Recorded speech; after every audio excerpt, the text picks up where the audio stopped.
Hey there, cruising crew, and welcome to the channel. Today, we're diving into the splashiest, most wave-making cruise tips for your next adventure to have smooth sailing.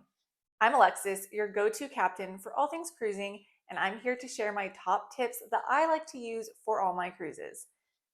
From packing hacks to onboard secrets, we're all about maximizing fun and minimizing stress. So grab your sunscreen, hit that subscribe button, and let's just get into it.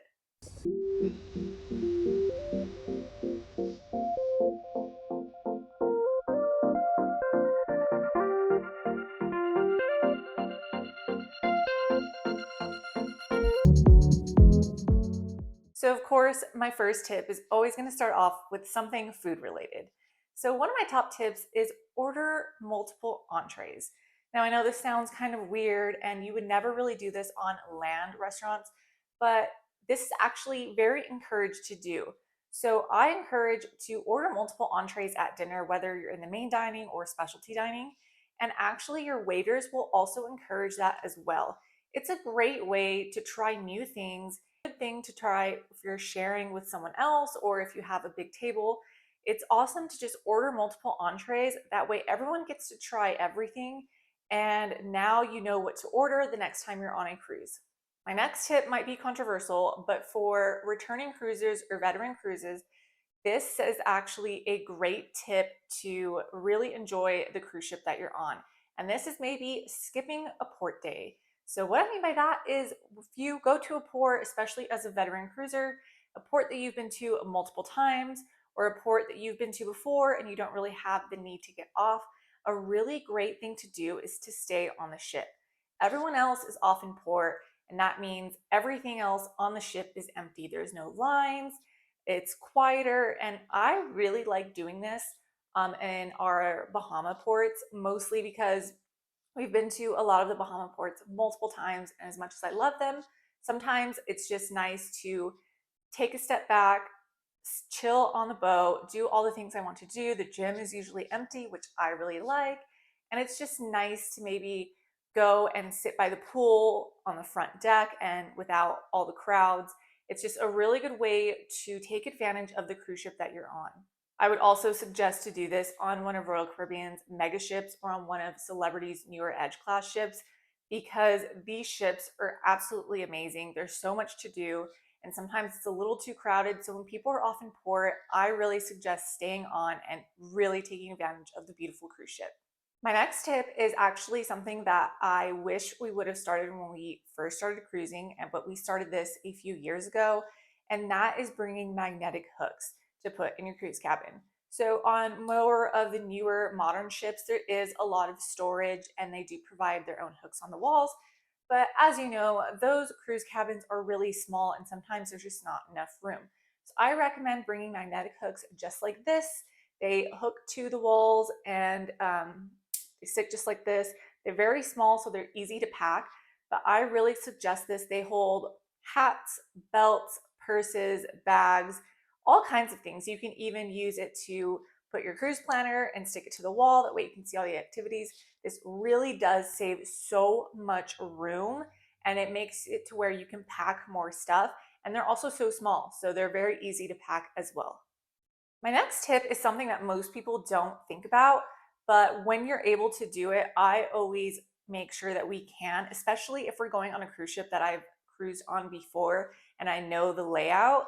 I like to pick where our room will be.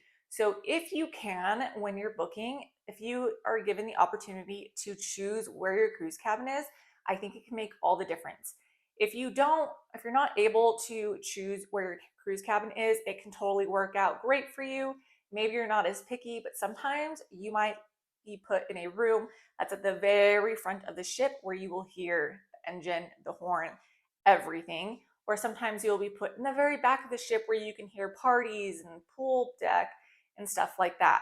And so I like to pick where my cruise cabin is usually.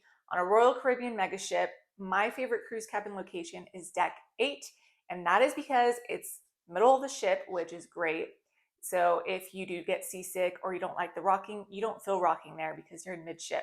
I also like this because on those Oasis class ships, that is where Central Park is, and Central Park is my favorite place to walk through. It's also a great way to walk through one side of the ship to the other because it's so peaceful and it's really, really nice. So yeah, if you're able to book where your cruise cabin is, I highly recommend it because it may make or break your cruise. Now, I know that most embarkation days can seem overwhelming or very busy. You have to get your muster station done. You want to find out where your cruise cabin is. You want to tour the entire ship, which as you should. You should do all of those things. But on the newer modern ships that are coming out, there are a lot more activities that they provide throughout your cruise, which means that you have to book in advance for those activities like ice skating or laser tag, or a lot of the times you have to book the shows throughout the week before. You also have to book those dining reservations if you're doing specialty. And I really recommend maybe looking at everything that the cruise is going to offer you prior to embarkation day. And on embarkation day, going and booking everything that you want to do. Even if you know that you're not going to make it, it's still worth booking. It doesn't cost anything extra to book, so why not? If you think you're going to go ice skating one day, book it. If you think you're going to do the laser tag one day, book it. If you think you're going to go to a production show on this night, book it. It doesn't hurt to book it. If you can't show up those times, no worries. But you don't want to be stuck in line at a show and then not be able to get a good seat because you didn't reserve it. So my tip for this is to just embarkation day, do your muster drill, go find a cruise cabin, sure, but make sure you make those reservations. My last easy tip is that if you are cruising with family or you bring your kids, before you book that big, more expensive suite, my tip is to actually book a conjoining room or a room that is directly across or adjacent to your room. Now, suites can get super pricey. I'm talking like really expensive. So say if there's a family of 4 or 5 even, you have 2 or 3 kids, you might think, let's book a suite. They're bigger. Sometimes like they really are bigger, but sometimes there's only one bathroom, which is not really, ideal for more people. My thing that I would recommend is to join a conjoining room or a room directly by your room. And so how to do this is basically minors cannot be in a room by themselves. So you would book one parent in a room with 1 or 2 children, and in the other room, you would book the other parent and the remaining kids. That way, you guys can still be in your own room, have your own space, own bathroom, but the kids are in a room right next to you. Now, what's really cool about the conjoining doors is that it's kind of like having a suite, but you still have your own privacy. And that is because usually you can keep that door in between the cabin locked or unlocked. And then also the balcony, you can usually open that up so you can share the big balcony. This is just a great way to save space. It's also great to have your own time and the kids feel like they have their own space, which makes them happy. This will overall make your whole cruising experience way better. And that's a wrap, Cruising Crew. Thank you for sailing along with me today as I shared my top cruising tips. If you guys found this video helpful or enjoyed it at all, please give the video a big thumbs up, and please leave me a comment down below on your favorite cruise tips or tips that I should be doing on my next cruise. Don't forget to always seize the day, and I'll catch you in the next one.